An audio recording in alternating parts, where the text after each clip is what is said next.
Hola, antes de comenzar con esta historia me gustaría que le hicieras like a este vídeo y te suscribas para poder subir más contenido como este. Novela. Hermana, en esta vida yo soy la reina. Episodio 275, el príncipe Alfonso ha cambiado. Ante la ira que emanaba del príncipe Alfonso, ninguno de los caballeros, incluidos el señor Bernardino y el señor Elco, se atrevió a hablar. Si el señor Manfredi, que apareció tarde por detrás mientras supervisaba la columna en marcha, no hubiera preguntado con ligereza, nadie habría sabido el contenido hasta que Alfonso mismo lo hubiera revelado. ¿Qué dice Su Alteza, nuestro querido rey? Alfonso le entregó la nota del rey al señor Dino. Tenía una larga sonrisa en los labios, mitad burla, mitad ira. Mientras los caballeros se reunían para leer la nota, el príncipe dijo lentamente: dice que no nos permite entrar en las murallas de San Carlo. ¿Qué? Los caballeros recibieron el anuncio del príncipe con asombro e indignación. No, su majestad es realmente demasiado. ¿Cómo puede tratar así a su único heredero, que regresa después de casi 5 años? ¿Acaso estamos regresando de un viaje? No, estamos regresando de un campo de batalla, de una guerra santa, de la muerte, habiendo enaltecido el nombre del reino etrusco y regresando como vencedores, y aún así hace esto. Alfonso miró al frente en silencio. La respuesta estaba en las palabras de los caballeros. Sucedía porque era el único heredero y al mismo tiempo un general victorioso en la guerra santa. Después de que la emoción pasó, el señor Dino preguntó: Su Alteza, ¿qué piensa hacer? Las exigencias de León III eran, para ser exactos, las siguientes. Los hombres del príncipe debían desarmarse por completo y esperar fuera de las murallas de San Carlo. El propio príncipe, también desarmado, debía entrar solo en el Palacio Carlo para visitar al rey. Eran condiciones inaceptables. Avanzaremos así.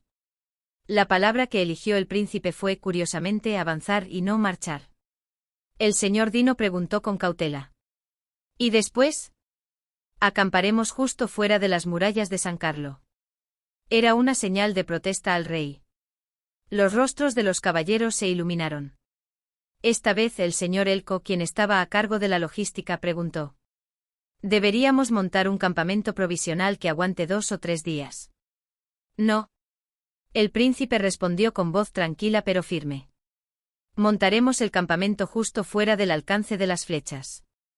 Las pupilas de los caballeros se agitaron.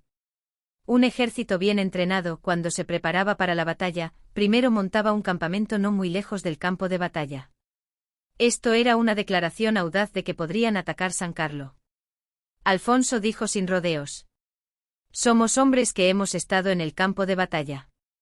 Sonrió. Los soldados tontos simplemente actúan de la manera que les resulta más familiar, ¿no es así? El rostro de Alfonso desprendía un aroma a libertad. La libertad es un lujo que no se puede disfrutar si no se basa en la confianza y, en última instancia, en el poder. La caballería del príncipe construyó rápidamente un campamento formal justo fuera de las murallas de San Carlo. Que los caballeros hicieran el trabajo de humildes ingenieros con sus propias manos era algo impensable para los caballeros del continente central, que ahora estaban más cerca de puestos honoríficos que de ingenieros de guerra. Sin embargo, los veteranos curtidos en el campo de batalla no se inmutaron.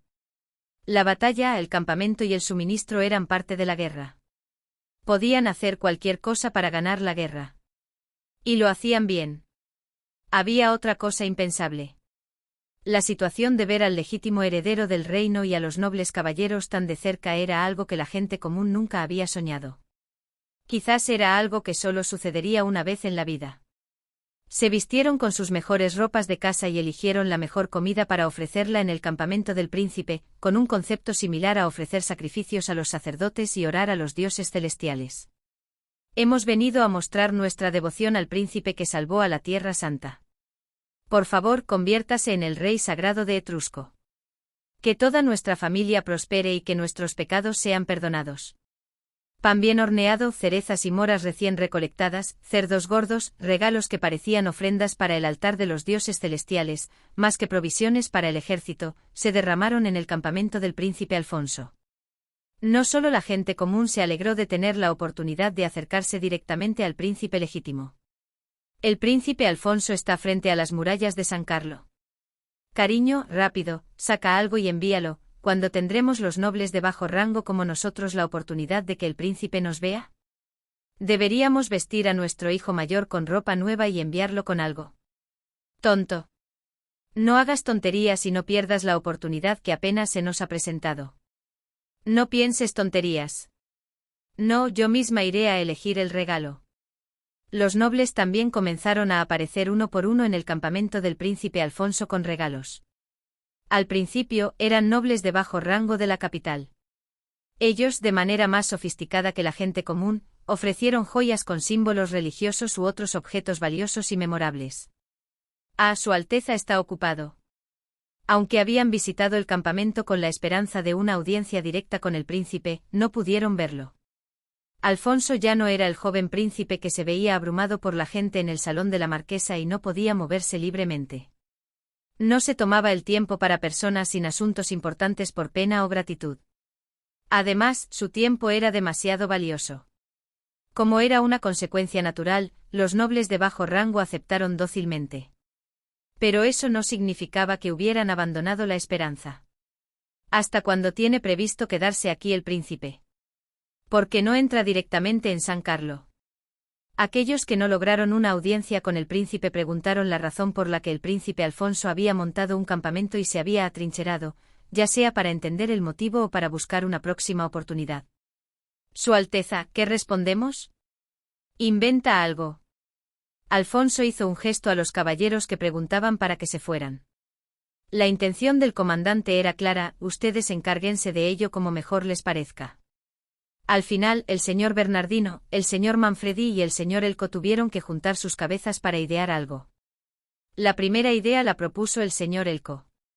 ¿Qué tal esto? ¿No es pronto la festividad de San Jorge, que cuida de las peregrinaciones? San Jorge también es el santo patrón de los soldados. ¿Qué tal si decimos que estamos esperando para entrar en San Carlo en esa fecha? El señor Manfredi objetó esa opinión. Pero Elko, ¿qué garantía hay de que entraremos en San Carlo para esa fecha? Si seguimos en el campamento después de la festividad de San Jorge, parecerá sospechoso. Dino también expresó su preocupación. Entonces el señor Elko se encogió de hombros, el único que le quedaba. Deberían considerar la intención del príncipe. El señor Dino y el señor Manfredi trataban al señor Elko de igual a igual, pero el señor Elko, que había sido compañero del señor Manfredi desde la infancia, los trataba a ambos con respeto. Era una actitud que el señor Elko había adoptado sin que nadie se lo pidiera después de dejar la espada.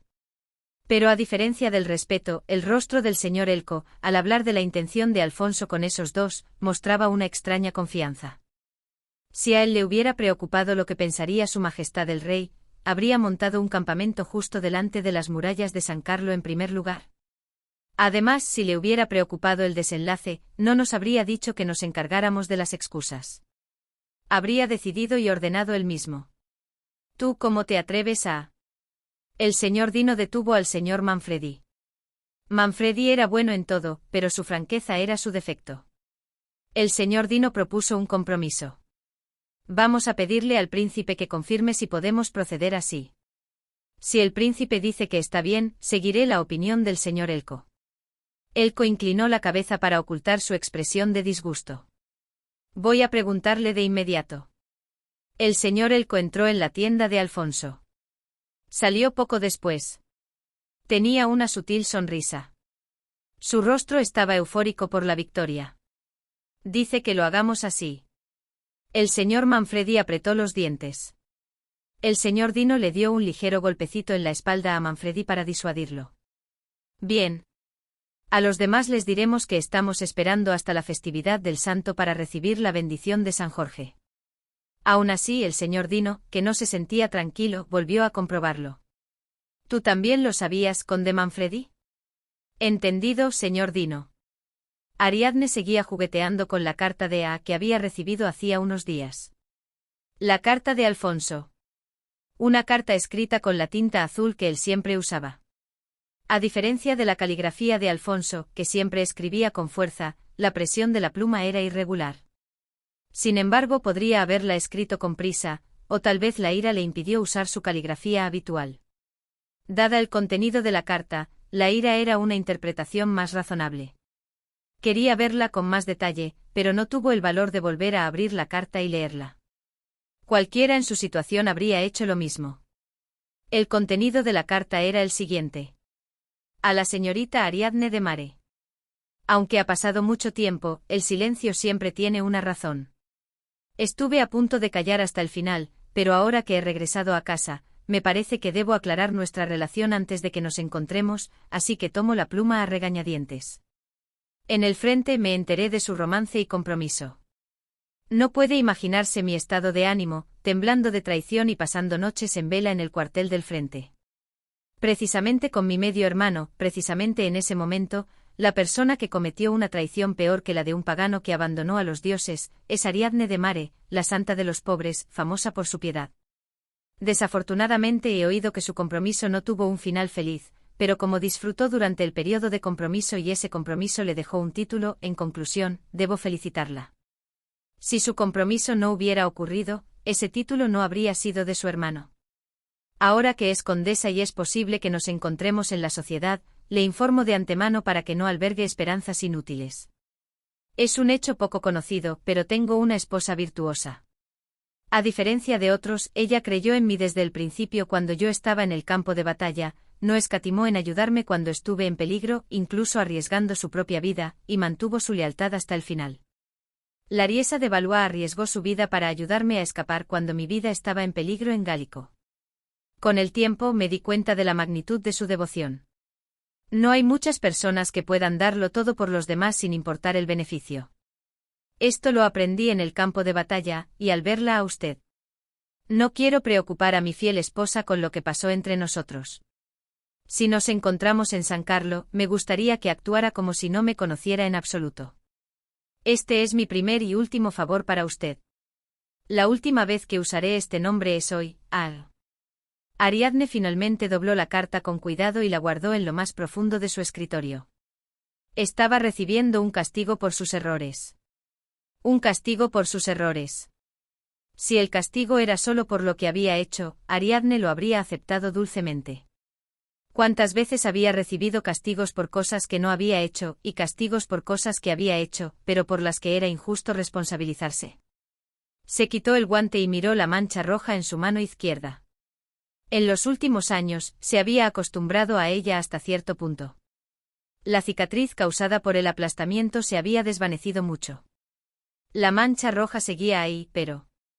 Al ver la carta de Alfonso, se examinó de nuevo para ver si le habían salido más manchas rojas, pero parecía igual que antes, o tal vez había demasiadas para encontrarlas. ¿Será que su mano izquierda no reaccionaba porque estaba pagando por sus pecados con un corazón dolorido? Sí, todo está bien. Con estas manos, de todos modos, no puedo soñar con el matrimonio o el romance. Solo está siguiendo su curso natural. Mentalmente podía aceptarlo todo. Mentalmente,